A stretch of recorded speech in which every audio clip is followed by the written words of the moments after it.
Entre la muy numerosa correspondencia epistolar de Franz Kafka se encuentra una carta dirigida a su amigo Oskar Polak fechada el 27 de enero de 1904.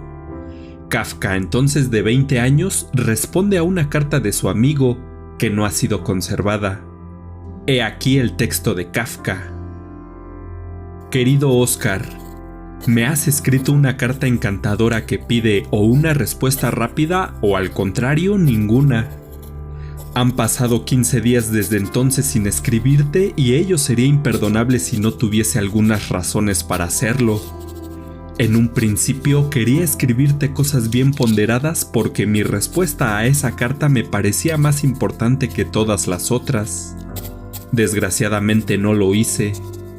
Luego leí de un tirón el diario de Hebel, cerca de 1800 páginas, a diferencia de otras veces en que solo leía aquí y allá pequeños trozos que no llegaban a gustarme. Sin embargo, comencé a leerlo de modo seguido, al principio por divertirme para sentirme finalmente como un hombre de las cavernas que, por juego y aburrimiento, habiendo rodado una gran piedra delante de la entrada de su cueva, es asaltado de improviso por un pavor sordo al ver que la piedra lo deja sin aire y lo hunde en la oscuridad. Trata entonces con extraño ímpetu de sacarla, pero ahora es 10 veces más pesada y para encontrar el aire y la luz, el hombre angustiado debe emplear todas sus fuerzas.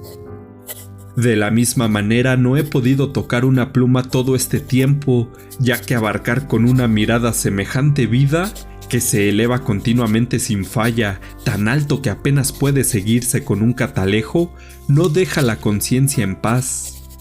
Pero es bueno que la conciencia ostente grandes llagas, no dejando de ser por ello menos sensible a las mordidas.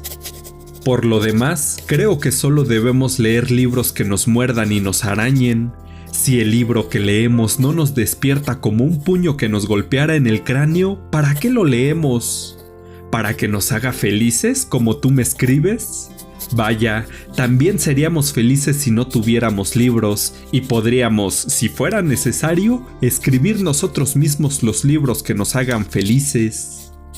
Lo que necesitamos son libros que nos golpeen como una desgracia dolorosa, como la muerte de alguien a quien queríamos más que a nosotros mismos, libros que nos hagan sentir desterrados a las junglas más remotas, lejos de toda presencia humana, algo semejante al suicidio.